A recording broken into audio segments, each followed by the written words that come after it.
Hola a todas, iniciamos temporada hablando del drama que sufren las personas que intentan llegar a nuestras costas y de las dificultades que éstas atraviesan. Para hablar de ello tenemos hoy aquí a Rosa Becerro, secretaria de Acción Social de la CGT. Buenas noches, gracias por... Hola, buenas noches. Gracias por...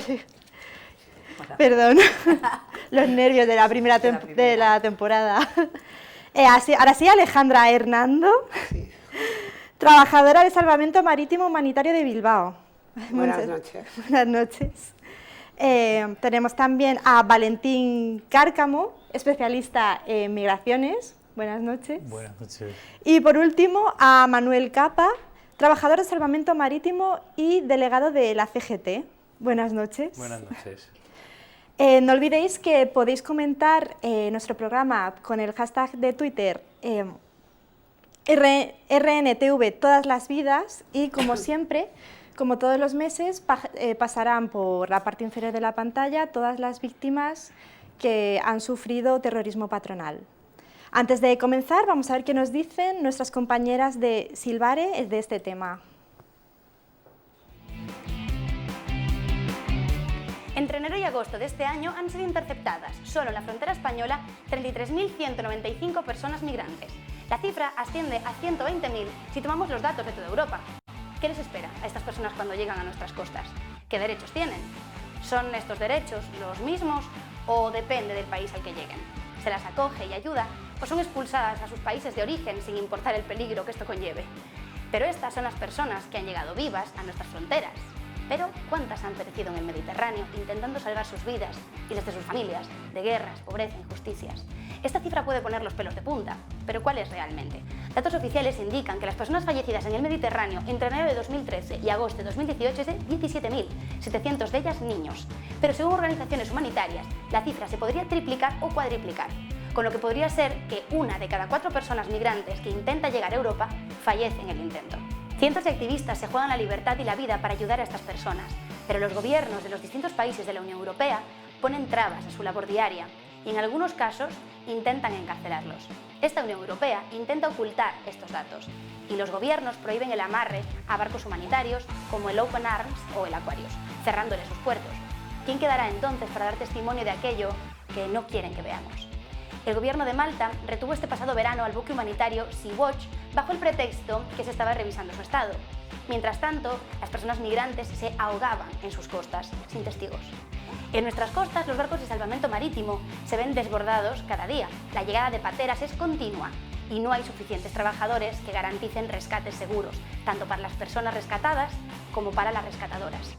Una vez rescatadas, estas personas son llevadas a centros de internamiento para extranjeros y el 38% de ellas son devueltas a sus países de origen sin importar nada su seguridad. No olvidemos que vienen huyendo de guerras o de líderes autoritarios que masacran a sus tribus. La llegada de migrantes a España durante los últimos meses se está tratando de emergencia por parte de algunos partidos políticos, creando en la sociedad una sensación de alarma.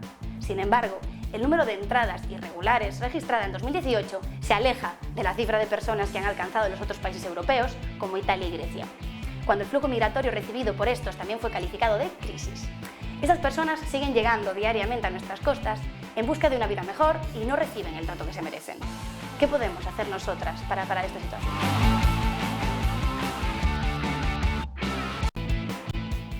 Desde hace unos años estamos viendo cómo miles de personas abandonan su país en busca de un futuro y una vida mejor. Tanto es así que podemos catalogarlo como un drama migratorio. Valentín, ¿cuáles son las causas de que la gente abandone su país? Bueno, ya casi lo señalaban un poco en el documental, ¿no? Más sin embargo, bueno, en primer lugar, gracias por la invitación. Yo en el año 2014 escribí un breve artículo para el Rojo y Negro de Papel, que tengo por aquí, sí. Y en él yo me preguntaba, ¿no?, sobre las migraciones masivas de la periferia al centro, ¿están por llegar? No juego a la premonición, pero era obvio que de cara a lo que venía sucediendo durante mucho tiempo, pues la situación iba a ir creciendo, como se dice, ¿no? Siempre se ha dicho que desde década de los 80 del siglo pasado se venía diciendo por Naciones Unidas que las desigualdades iban en aumento y cada vez más los países centrales necesitan de recursos como el coltan, muchos maderas. Entonces han ido tirando de esos recursos desde los países periféricos. Entonces a partir de ahí todo esto se ha ido acelerando y la gente ha ido llegando con esos recursos. La seguridad de amenazas crónicas como el hambre, la enfermedad, la represión, que ya lo señalaban ahí, alteraciones súbitas y perjudiciales de las pautas de la vida cotidiana de la población, ya se trate de hogar, del empleo de la comunidad, para las cuales no estamos preparados, ¿no? Creciente depredación de los recursos naturales, el agotamiento de las reservas de combustibles fósiles, la desertización, el agotamiento de las reservas pesqueras marinas, extinción de muchas especies animales y vegetales y la contaminación de las aguas. Y por último señalaba que debido a este modelo de industrial de vida, pues cada vez la explosión o la situación de deterioro va a ir a más. ¿Quiénes son los causantes de esta situación? Desde mi punto de vista, tiene mucho que ver, en gran parte, la forma de vida que se tiene en Occidente, ¿no? El consumo de diferentes productos, es decir, las transnacionales responden básicamente a estas ofertas o a las demandas bueno, más bien dicho, las transnacionales ponen en manos de la población toda una serie de productos. Por ejemplo, el teléfono móvil, ¿no? Los ordenadores, que necesitan toda una serie de componentes minerales y que los extraen de diferentes países. Entonces, a partir de ahí, este modelo que cada vez se acelera, pues básicamente está provocando que la situación, regiones que se quedan sin recursos y los recursos van a otro lugar, ¿no? Y son estos mismos países que obligan a este éxodo de los países más subdesarrollados los que luego no quieren que entren dentro de sus fronteras. Sí, allí ya entra en juego el papel del Estado, ¿no? Los diferentes estados europeos pues niegan el paso de la población, aunque venga solicitando de manera urgente, ¿no? que sea acogida. Pero esto no es nuevo, esto se ha venido dando desde ya hace muchísimo tiempo, y si ustedes recuerdan, lo de Lampedusa fue un hecho que sucedió ya hace mucho tiempo y que quedó prácticamente olvidado, la gran cantidad de gente que falleció en Lampedusa, y sin embargo, de repente la presión se ha venido por otro lado, ¿no? También está la presión en La Valla, también está... hay muchos, y las migraciones son muy distintas, porque por ejemplo, la migración latinoamericana casi toda entra por aeropuerto. Allí juegan su papel los centros de internamiento para detener a las personas y expulsarlas cuando las logran detener. Entonces, la migración china es una migración pareciera ser un poco silenciosa, ¿no? Aún sin embargo, la situación del estrecho se ve más dramática por la cantidad de población que muere ahí, ¿no? Y hablando del estrecho, Alejandra, ¿cuántas personas pueden llegar a Europa por la frontera sur? Quizá no soy yo la persona adecuada para contestarte eso, yo creo que es más mi compañero, porque nosotros como ONG hemos estado básicamente actuando en la zona SAR de rescate frente a las costas de Libia.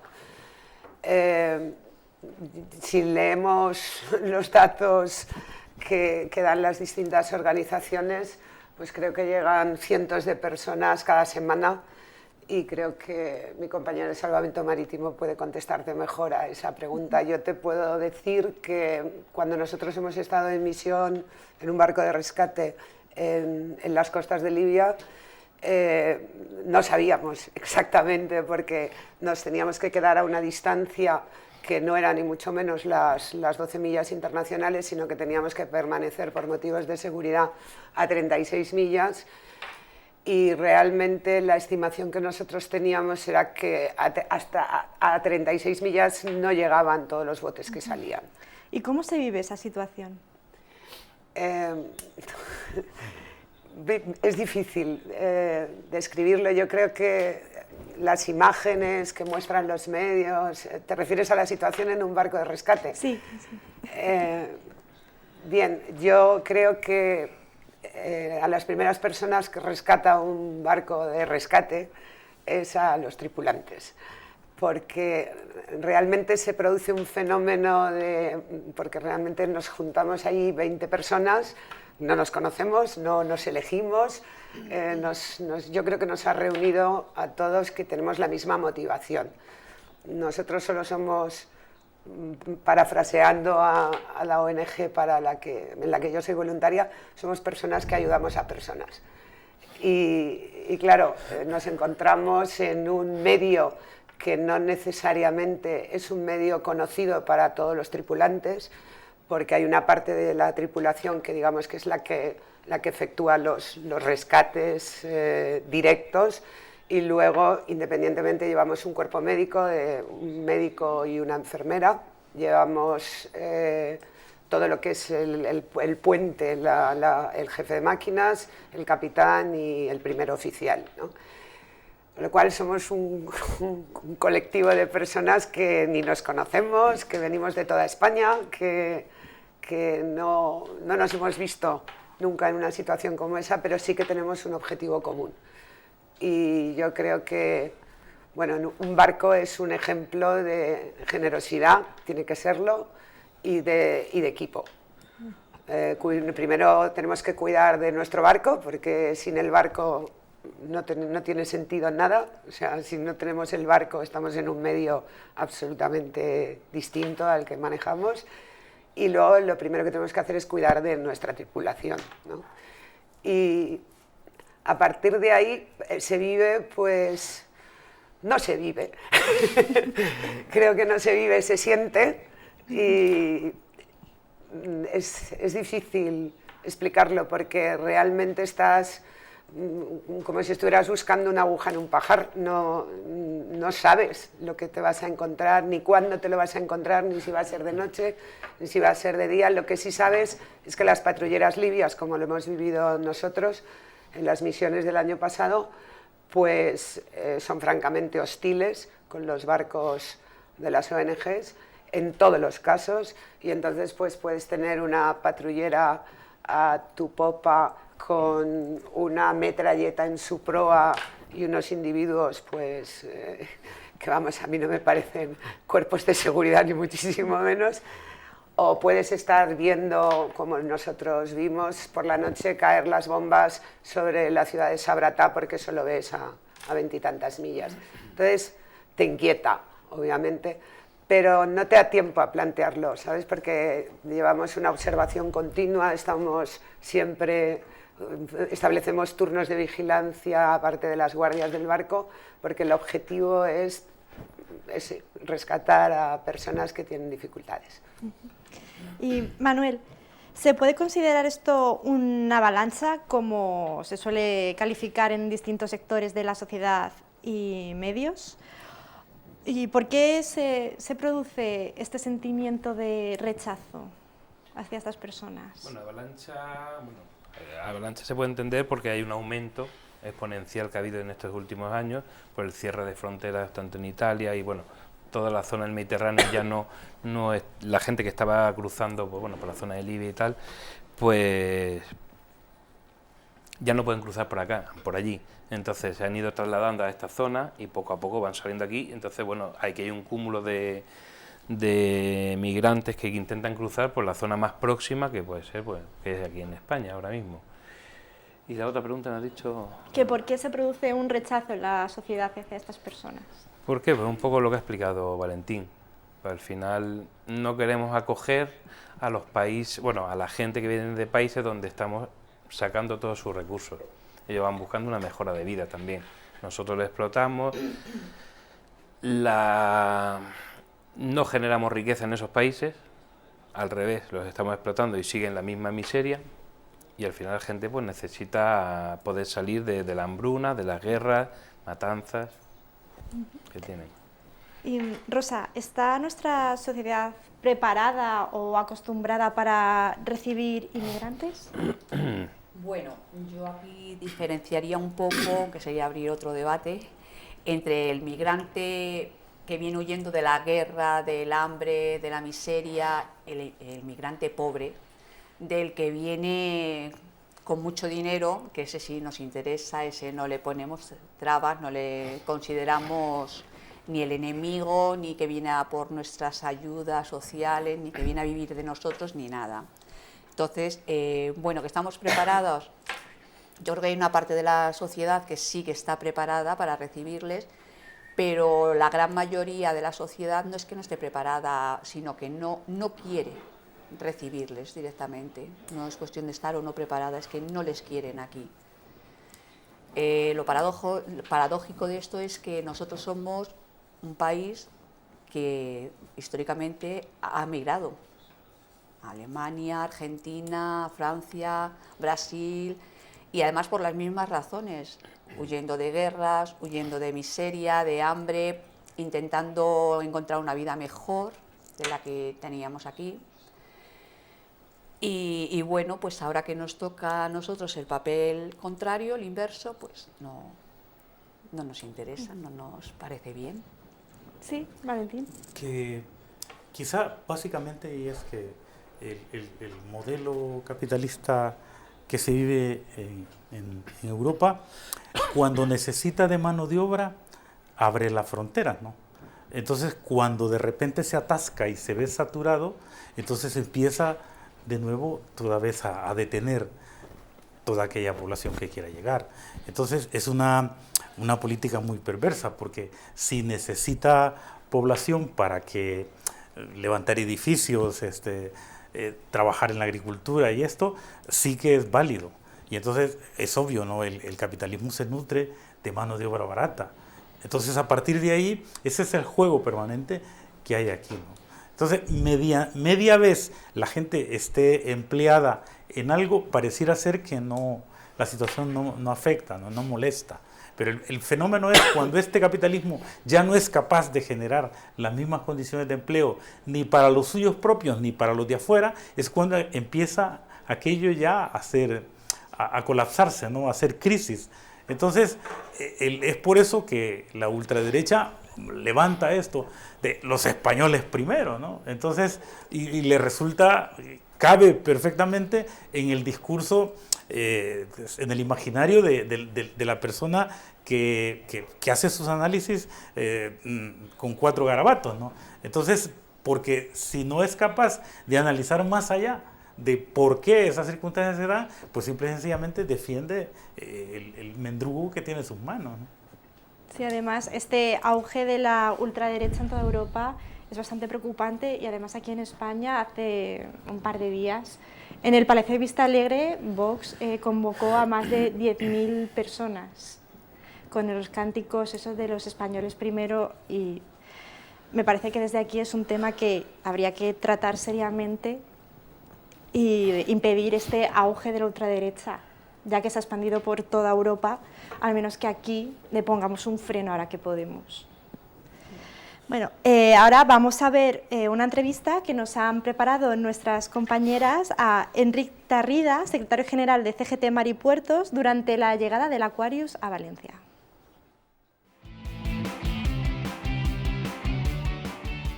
Soy Enric Tarrida y estoy gestionando el sector mar, soy secretario general de CGT Mar y Puertos y bueno, pues un poco también, evidentemente dentro de nuestro sector está como manera fundamental y muy importante el salvamento marítimo, ¿no? Es importante resaltar que, nos parece muy satisfactoria en la medida de lo que ha sido la implicación del personal, de la gente, de la ciudadanía de Valencia y del resto del país en cuanto a la atención que se ha dado a las personas que vienen en Aquarius, ¿no? Y positivo también es que en este caso se haya tomado la decisión de darle acogida a este barco, cosa que otros países no han hecho, ¿no? Y no lo han hecho además contraviniendo, no solo valores y principios éticos que no nos teníamos que saltar nunca en la vida, sino que además lo han hecho contraviniendo leyes internacionales, acuerdos internacionales, como es el derecho al asilo y como es también la denegación de auxilio como delito recogido en los convenios internacionales del mar, ¿no?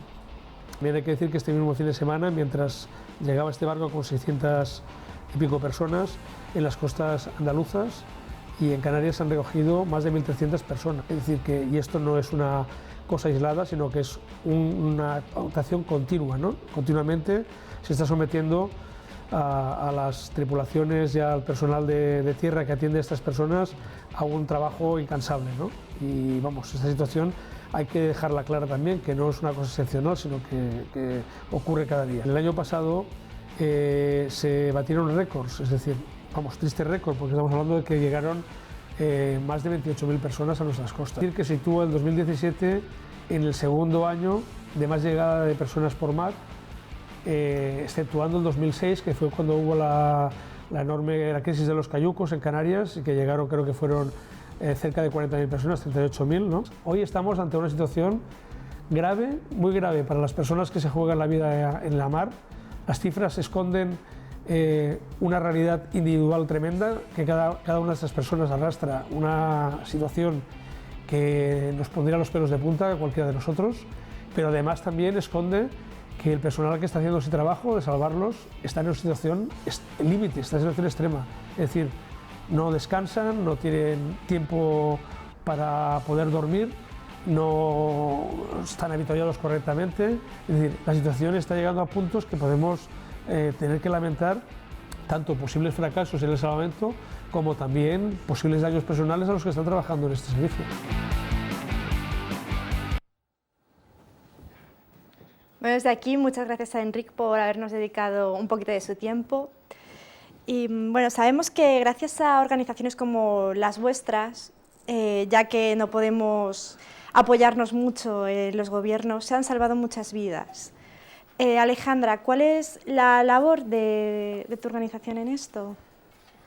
Bien, el Salvamento Marítimo Humanitario empezó su andadura cuando yo creo que surgió digamos, la explosión de la crisis en Grecia, concretamente en la isla de Quíos. Bueno, después de estar trabajando en rescate directo en la isla de Quíos, vamos con un pequeñito, un fuera borda chiquitito, hemos continuado un poco hasta que tuvimos la oportunidad de unirnos con otra ONG, concretamente andaluza, que es Proemaid, para lanzar el proyecto Mediterráneo, que es en el que estamos inmersos ahora. Luego no teníamos tampoco demasiados medios como para meternos en un proyecto de la envergadura económica, sobre todo, que tiene el proyecto de actuar en la zona SAR como barcos de rescate, y a través de una organización, de una ONG también pequeñita, alemana, que tenían un barco, concretamente el Lifeline, que luego fue retenido también en Malta. Iniciamos el año pasado, hicimos 5 misiones en el Mediterráneo central. Las misiones se desarrollaban siempre, independientemente de lo que nos cuentan por ahí, estábamos tutelados por un centro SAR, un centro de rescate en Roma, a quien nosotros estábamos obligados a llevar un determinado protocolo, obviamente no traspasar la zona de las 12 millas que nos acercaba a las costas de Libia, es decir, nos quedábamos normalmente a 30 millas por seguridad, lo que no quiere decir es que los libios respetaran las 12 millas, ni muchísimo menos, como se puede ver en distintos vídeos. Y cuando detectábamos, pues bueno, nosotros lo llamamos un objetivo de rescate, ¿no? Porque tienes un determinado lenguaje a bordo. Lo primero que teníamos que hacer era comunicarnos con el centro de Roma, que era el que nos autorizaba verbalmente, a través de la radio teníamos un canal directo con el centro de Roma, a actuar en la situación de rescate.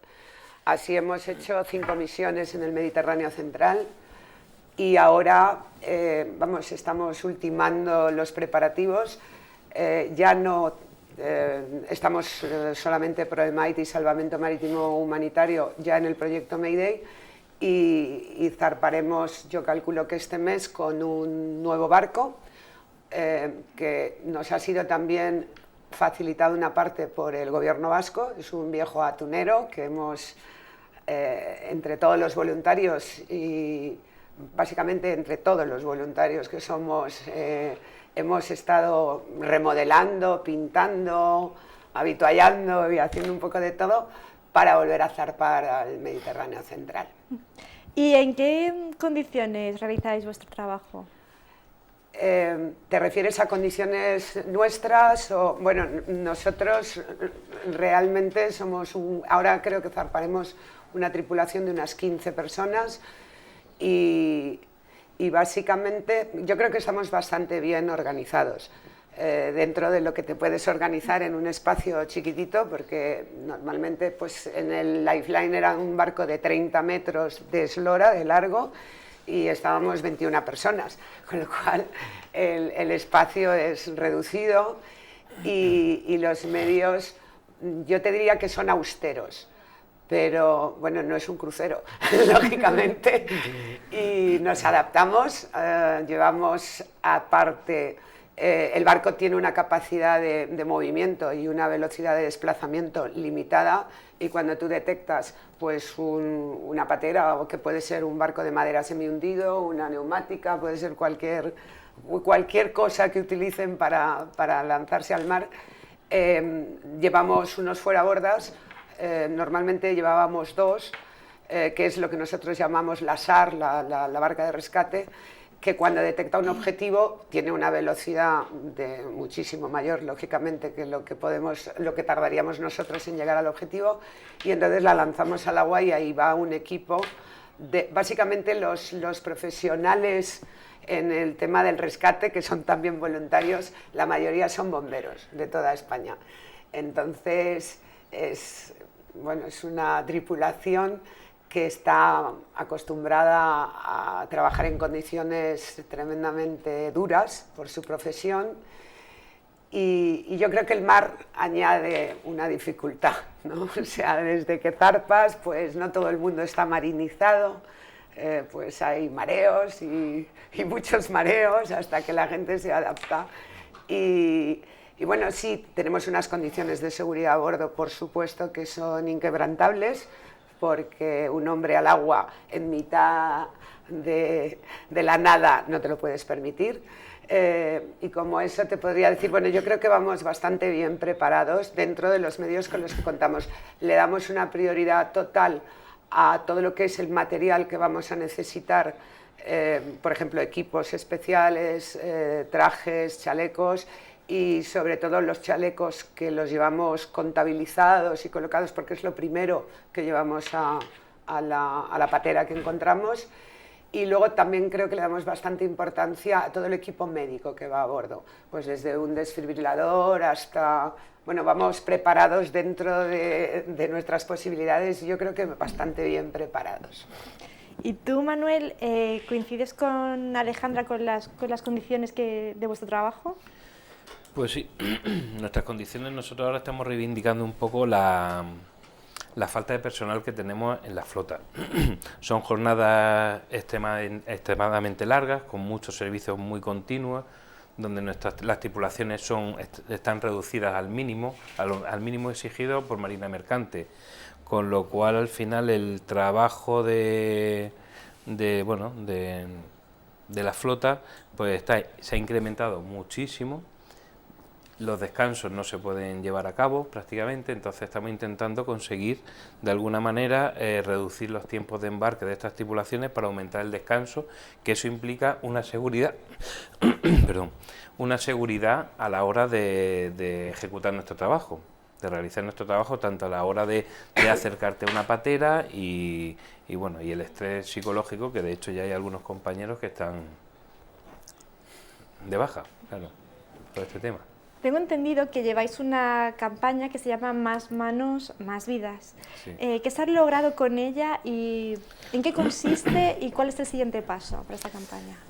Con Más Mano Más Vida el objetivo era intentar aumentar las tripulaciones, para aumentar lo que decía un poco el tema de los descansos de estas tripulaciones. Se ha conseguido en la parte sur, entre la zona entre Cartagena y Barbate, tenemos 11 unidades pequeñas, son las salvamares, y de las 11 hemos conseguido que en 7 de ellas haya una tercera tripulación, donde hemos conseguido acortar los tiempos de embarque de las tripulaciones. La frecuencia de trabajo era 7 días de trabajo, 7 de descanso. Hemos conseguido en 7 de ellas que estén operativos, o sea, trabajando 3 días y 6 días de descanso, con lo cual la carga psicológica y física pues disminuye. Aún así, pues bueno, hay mucho trabajo y bueno, tenemos que... ¿Y cuál es el siguiente paso que queréis conseguir? El siguiente paso pues sería en otro tipo de unidades también de mayor porte, que son las guardamares y remolcadores, e intentar también conseguir acortar los tiempos de descanso. Tanto en buques como en remolcadores y guardamares, el tiempo de embarque es un mes embarcado. Entonces, nuestra pretensión sería el acortar esos días también de embarque, a 20 días o más. Bueno, habría que buscar la fórmula, ¿no? Con tripulaciones de refuerzo o rotatorias, y conseguir más tripulaciones realmente. Bueno, ahora damos paso a nuestro spot publicitario, son unos segundos.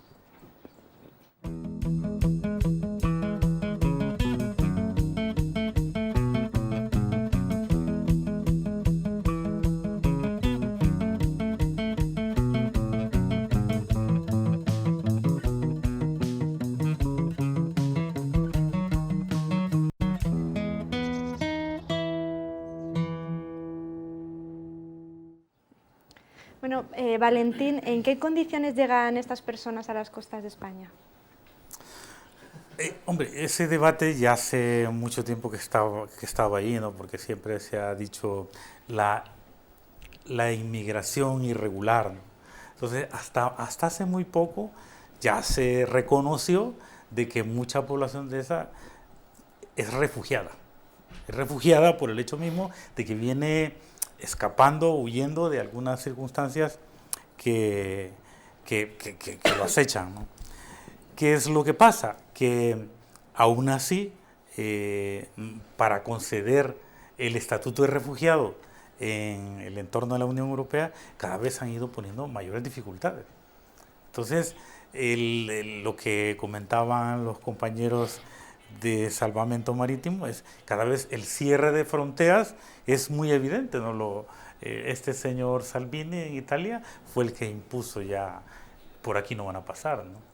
Entonces, esa es una dificultad tremenda, porque la gente viene con lo opuesto, pues.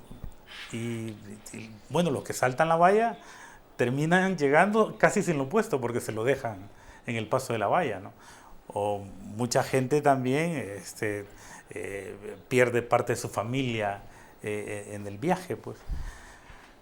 Es decir, cada vez más esta situación de llegada, debido a las circunstancias demográficas de África, de que hay un incremento de población bastante grande, y aparte de eso,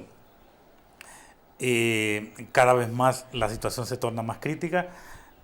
El flujo de población, y por la situación estratégica, no por la situación estratégica, por la situación geográfica que tiene Europa con respecto a África, que España es la puerta de entrada hacia Europa, pues. Entonces es el lugar más casi directo para poder ir entrando, ¿no? Y ese es el efecto llamada.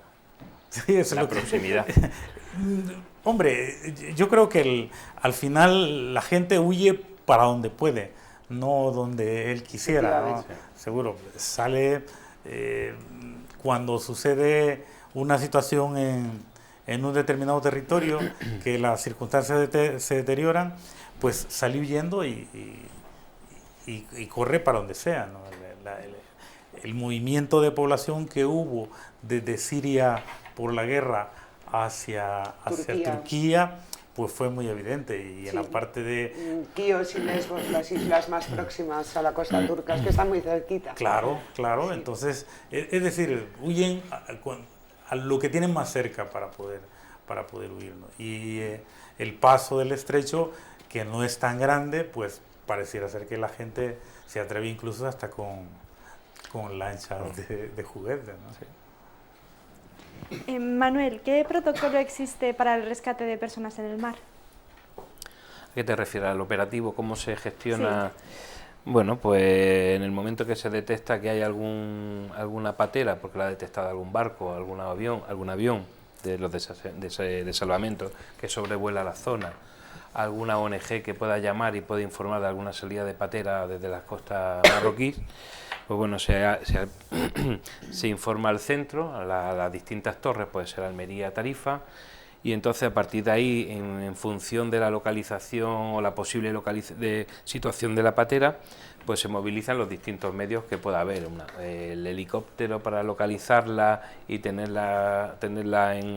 encontrar las coordenadas exactas para ir a por ella. Luego se movilizaría en función del número de pateras que se puedan avisar las distintas unidades para poder recogerlo y traerlo. Al final un poco hay una cierta información, ya digo, por parte de ONG, barcos mercantes que cruzan el mar de Alborán, que entran o salen del Mediterráneo, y las detectan, y bueno, y nuestros propios aviones. Entonces la torre moviliza pues una salvamar, una guardamar, en función de la cantidad de personas que vayan en esas pateras.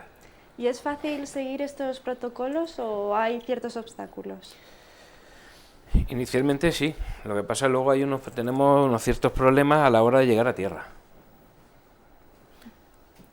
donde se nos movilizan, se recoge la patera o estos náufragos y bueno, y hay que dirigirse a tierra. Entonces luego en tierra tenemos los problemas que los puertos seguros a día de hoy en la zona de Alborán sería Málaga, Motril y Almería. En el estrecho ahora mismo está más o menos concentrado en Algeciras, y el problema es cuando llegamos a tierra que se nos quedan muchas veces los centros por la masiva llegada de náufragos están colapsados y muchas veces cuesta desembarcarlos. E incluso bueno, nos hacen cometer irregularidades, como el transportar, ya estando en puerto seguro, transportar a estos náufragos que ya estamos en un puerto y trasladarlos a otro puerto sin medidas de seguridad, cuando lo más fácil y lo más obvio sería transportarlos en autobús, por ejemplo. Y Alejandra, ¿qué riesgos reales existen a la hora de realizar este tipo de labores en el mar? Es una buena pregunta. Yo creo que podríamos dividirlos en dos.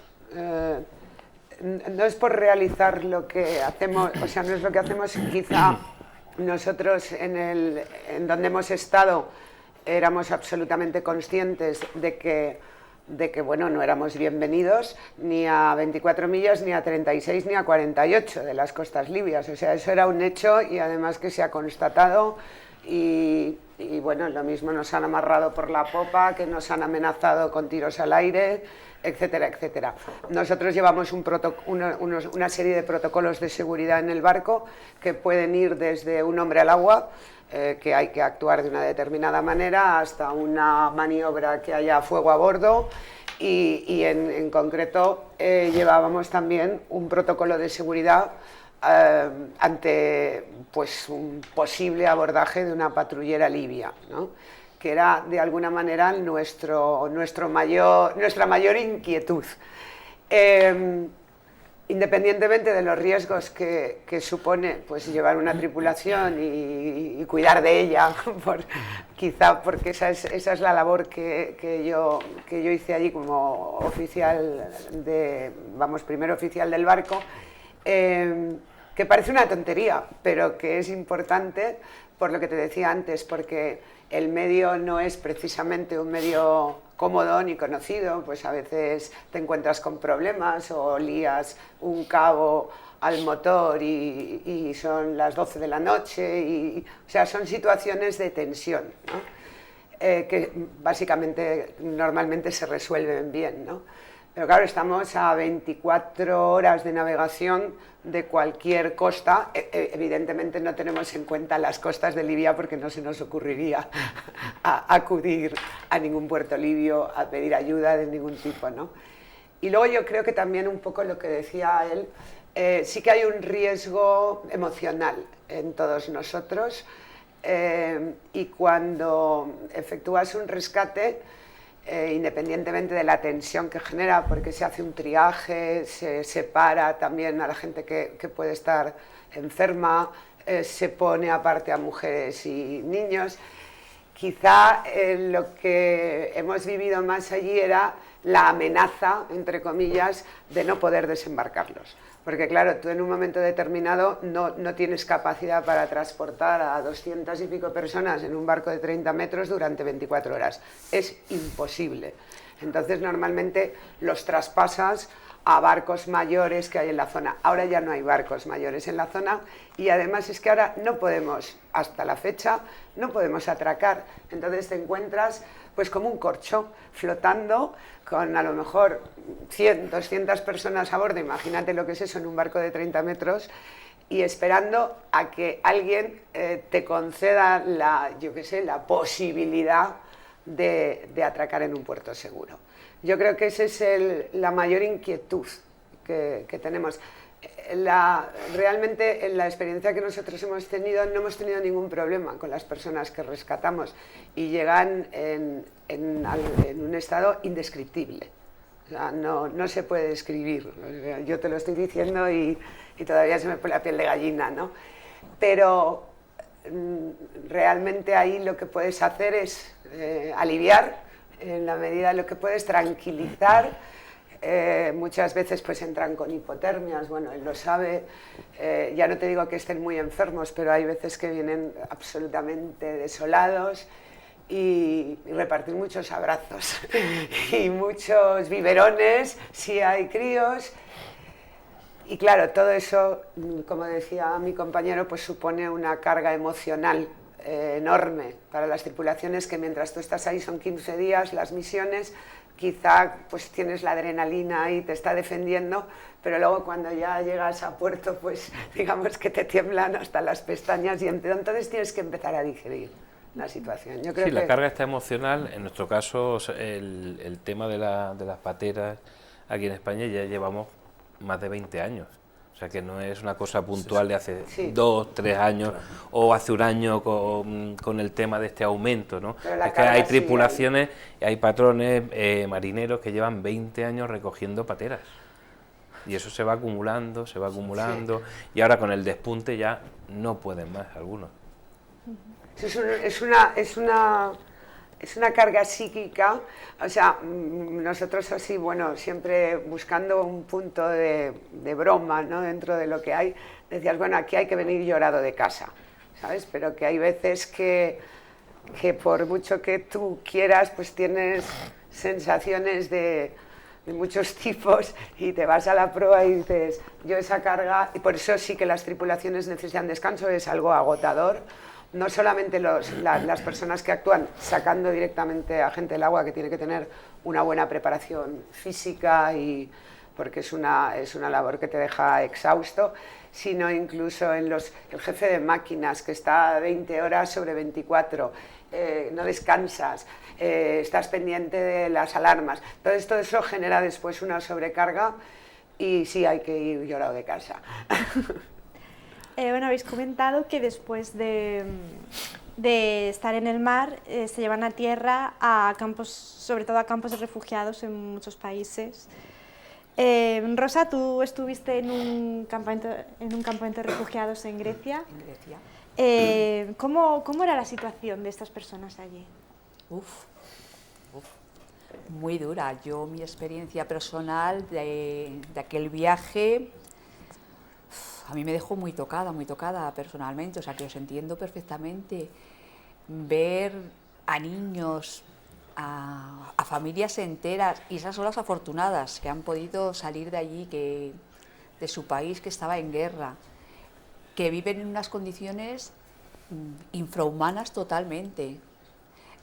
Más que de campos parecen campos de exterminio, parecen campos de concentración más que de refugiados, ¿Dónde estuviste?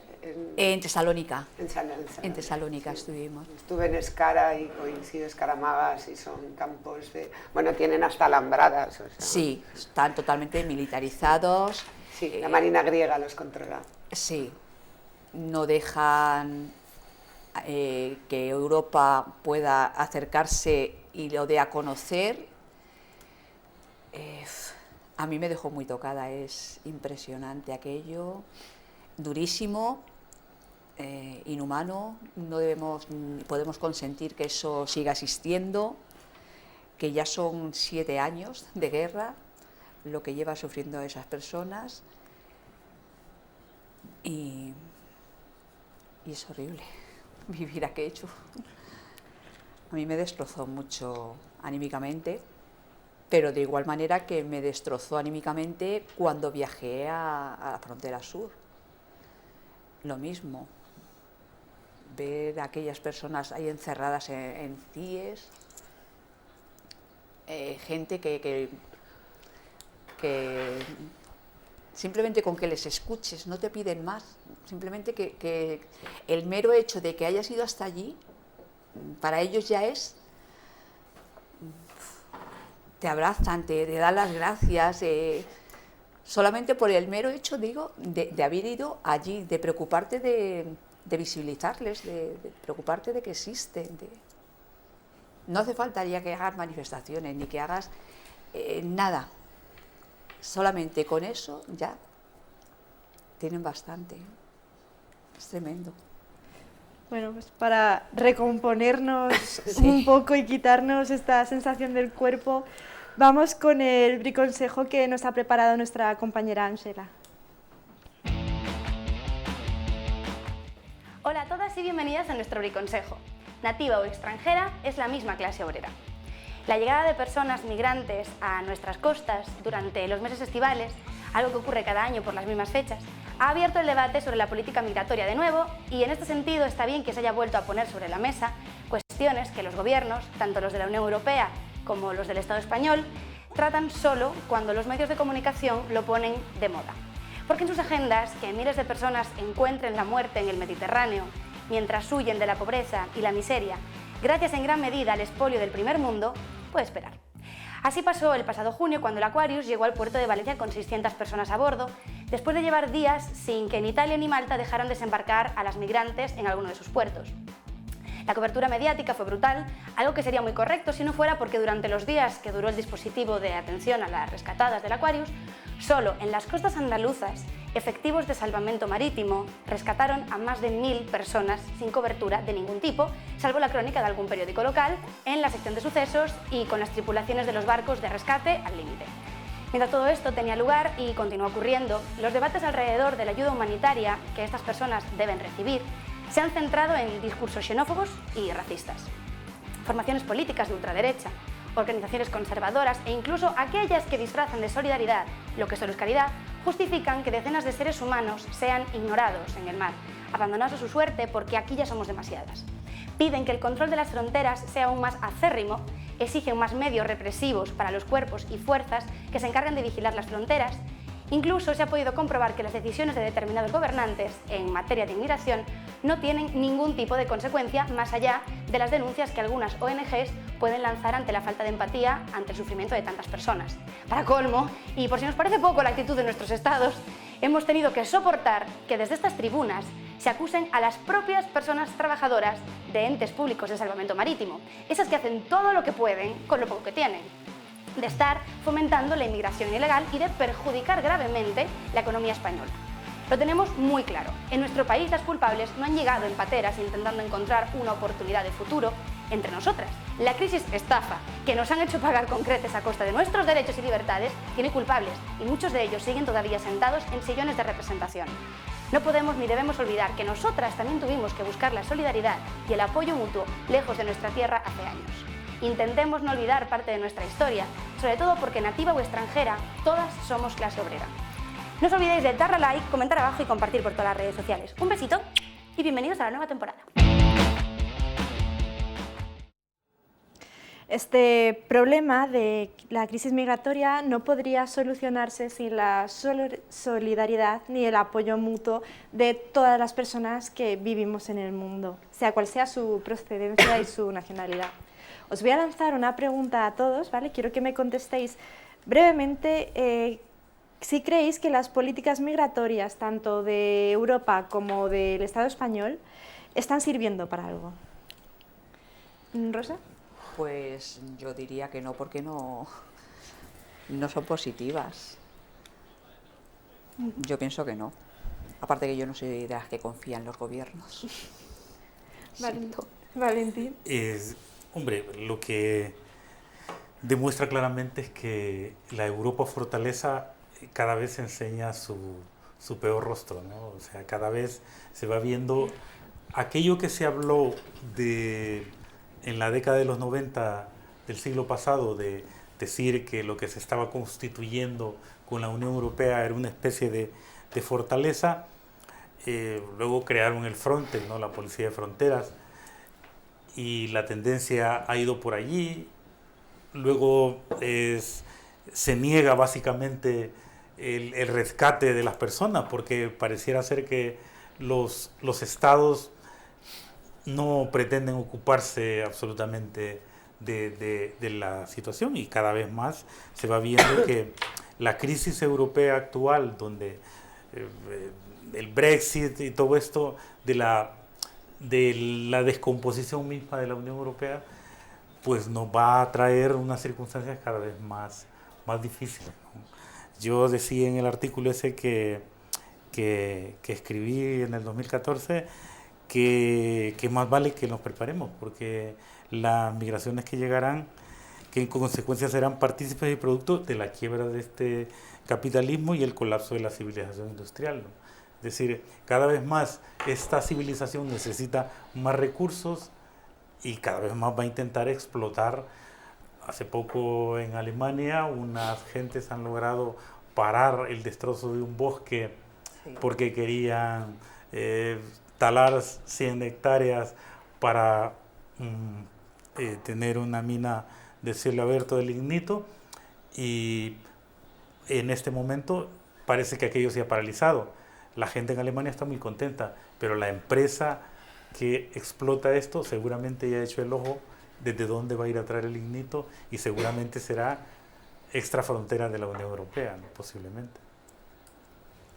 Alejandra. Yo creo básicamente que las políticas migratorias no son coherentes. Después de la Segunda Guerra Mundial, si no recuerdo mal, en 1948, nace la primera Declaración Universal de Derechos Humanos, precisamente por la gran migración que se establece tras la finalización de la guerra.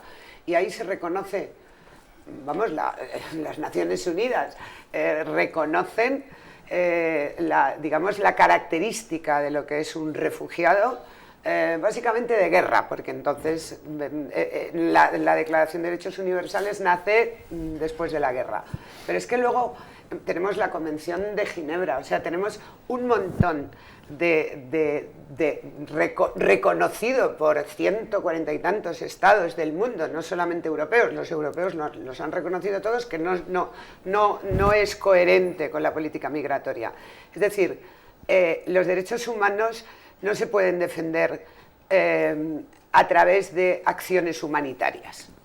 No, los derechos humanos están constituidos y se tienen que defender legalmente, por ley, no por razones humanitarias. El defender los derechos de las personas por razones humanitarias lo único que hace es parchear una situación que, opino como Valentín, que no tiene ningún buen pronóstico ni ninguna buena solución. Mientras nos echemos a la espalda, me da lo mismo quién monte las políticas migratorias, no sé, me da igual si es Salvini, Alemania. No estoy haciendo una valoración respecto a eso, estoy haciendo una valoración de derechos humanos fundamentales. Y el estatus de refugiado, más luego ha habido ciertos matices entre lo que es un refugiado de guerra o otro tipo de refugiado, pero están muy bien definidos, no solamente en la Declaración Universal de Derechos Humanos, sino en la Convención de Ginebra, muy bien definidos. Se sabe exactamente qué hay que hacer, lo define además el CEAR continuamente. Me refiero, ¿Y qué son las políticas migratorias? Pues políticas. Pero no, para nada están plasmando ni la norma, ni la ley, ni mucho menos respetando los derechos. Ninguna de ellas, en mi opinión. ¿Y Manuel? Pues bueno, yo entiendo que no se están cumpliendo.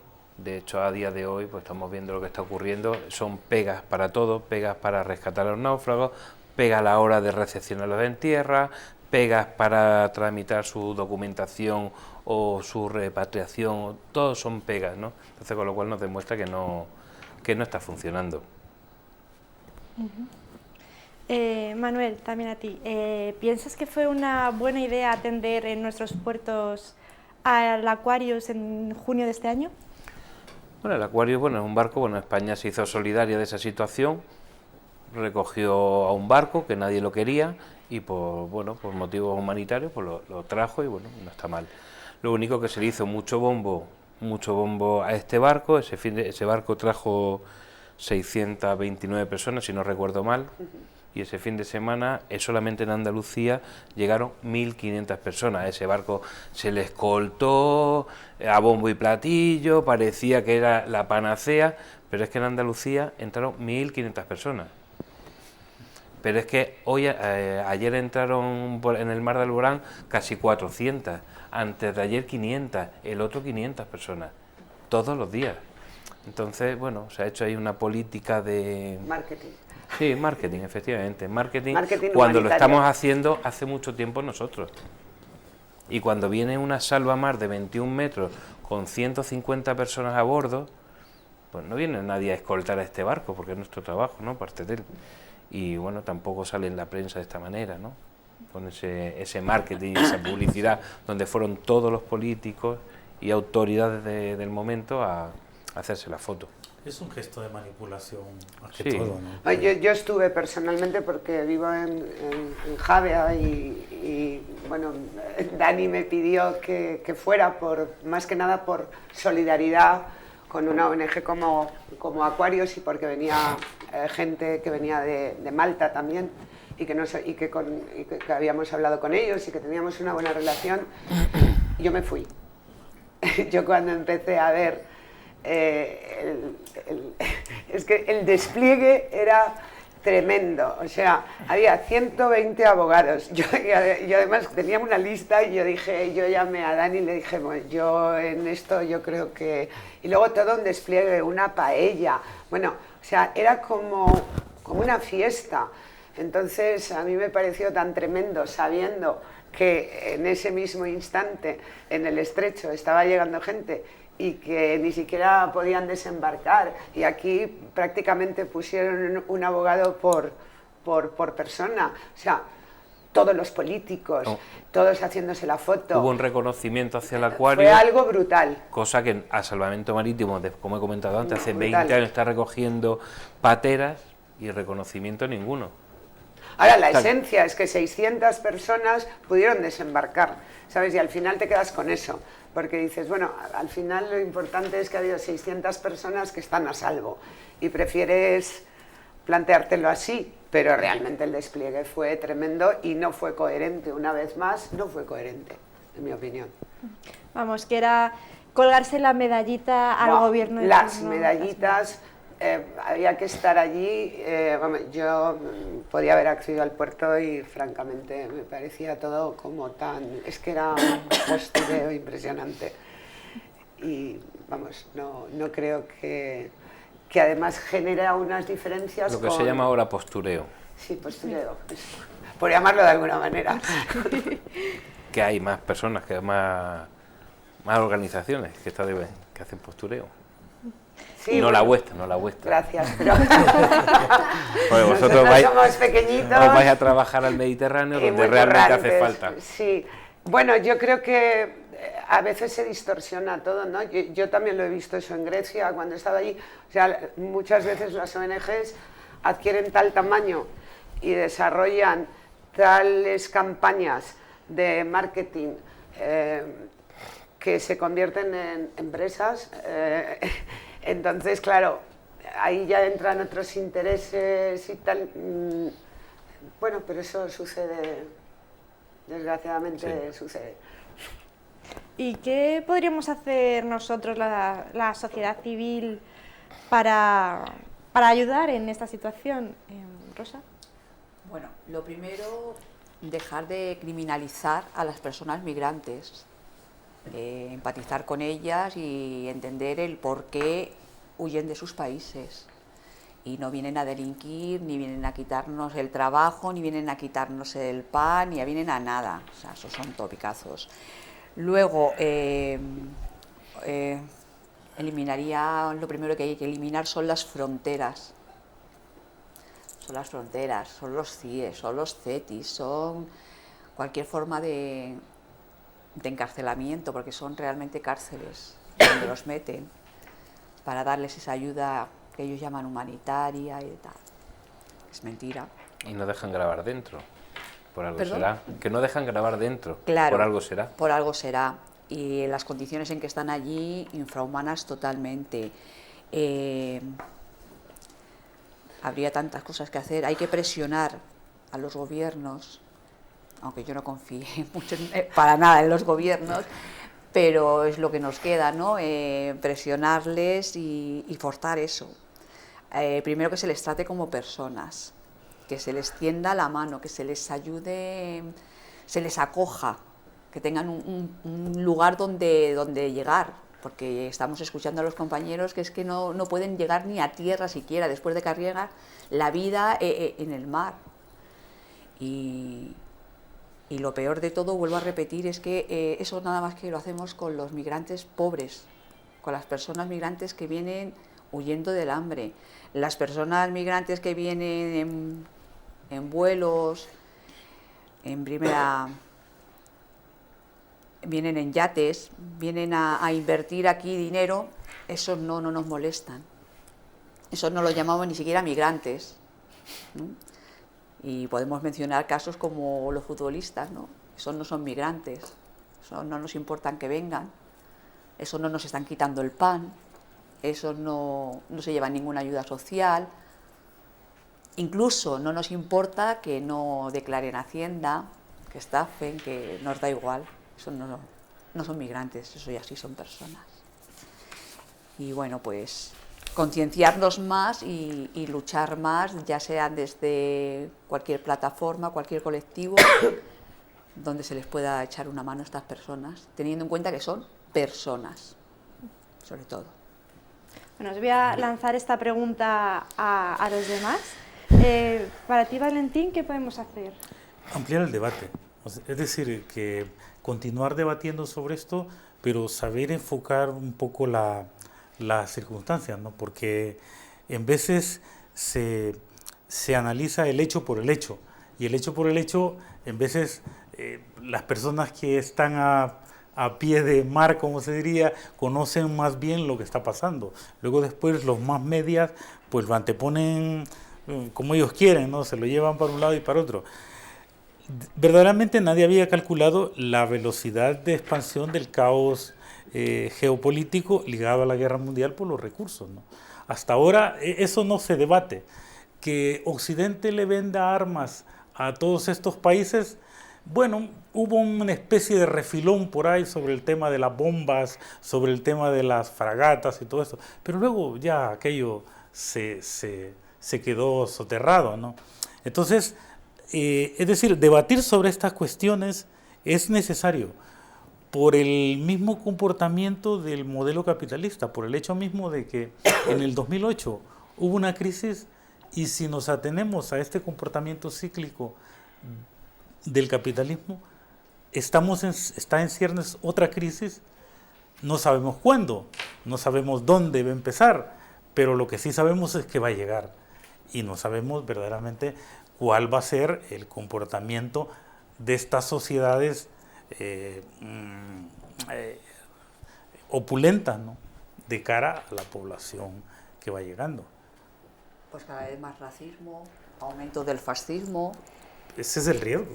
Ese es el riesgo. Es que lo tenemos ahí. Eso viene del egoísmo, ¿no? Claro. Que al final eso viene del egoísmo. Europa Sí. ha Somos sido egoístas, egoísta. queremos consolidar nuestro estatus.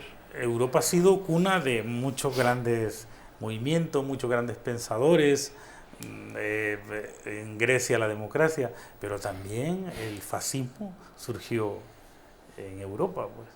Entonces, los comportamientos actuales de los norteamericanos, del señor Salvini en Italia, demuestran que no andamos tan lejos de esta circunstancia.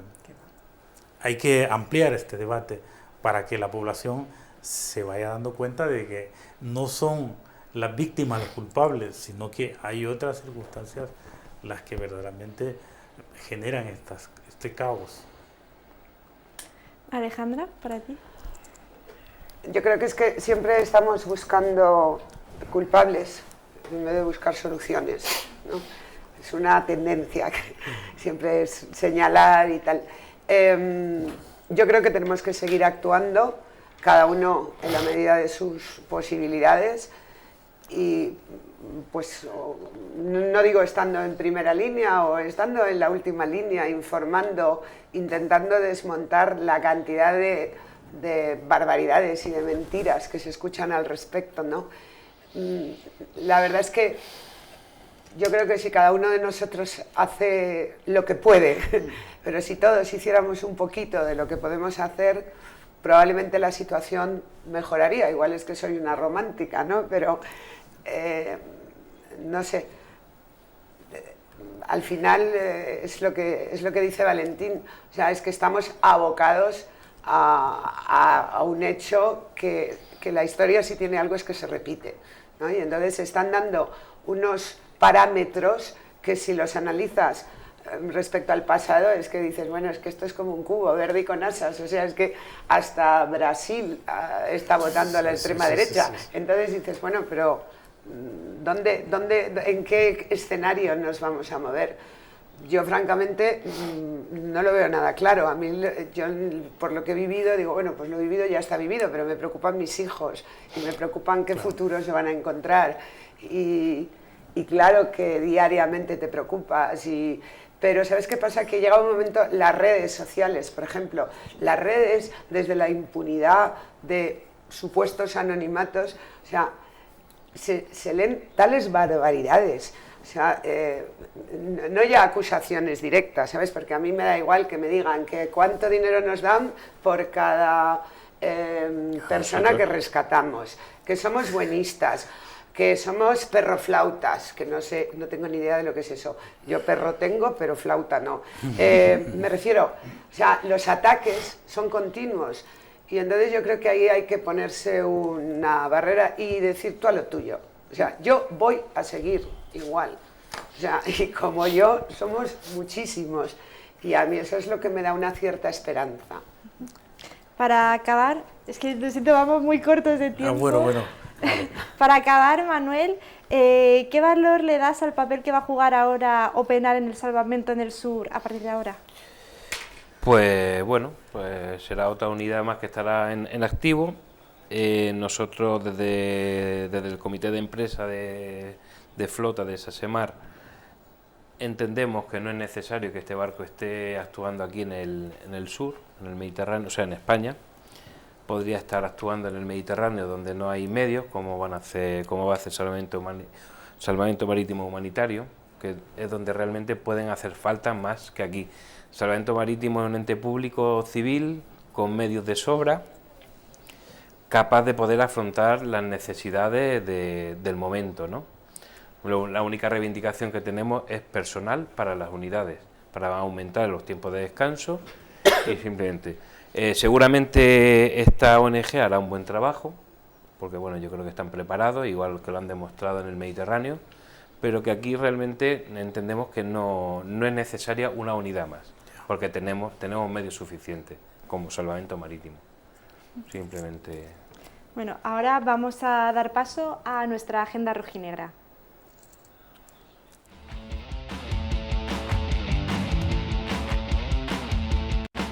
El El próximo 10 de octubre a las 18:30 en el Palacio de la Prensa se hará entrega del Premio Público a los Derechos Humanos a Carlos Lepoy. En la empresa Philips Indal Valladolid se ha convocado una huelga de 24 horas para todos los miércoles de octubre por el despido sin causa justificada de 8 trabajadores, siendo el primer día de huelga este miércoles 10. El 19 de octubre las Marchas de la Dignidad de Madrid fletarán un autobús para protestar contra la monarquía y la corrupción durante los premios Princesa de Asturias que se entregarán ese mismo día. El sábado 20 de octubre se va a celebrar un acto de homenaje a Amparo Poch, donde podremos ver una exposición sobre Amparo Poch y otra sobre mujeres libres que coincidirá con la inauguración de un nuevo local de CGT en Zaragoza, desde las 11 en la Plaza de Santa Cruz 2. También ese mismo día llegarán a Madrid los 2 trabajadores del Ayuntamiento de Jerez, Ismael y Luis, que estarán haciendo el camino a pie desde Jerez para denunciar la política laboral que ejerce el PSOE y su actual alcaldesa, Mamen Sánchez. Desde aquí hacemos un llamamiento a la movilización para el 24 y 27 de octubre bajo el lema "Si nos movemos, lo cambiamos todo", comenzando con acciones descentralizadas en todo el Estado español el 24 de octubre y dándonos cita en una acción conjunta a nivel estatal el 27 de octubre, que partirá de la Glorieta de Atocha a las 18 horas.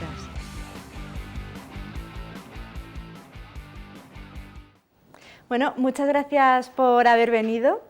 Muchas gracias a las que nos estáis viendo desde casa y desde internet.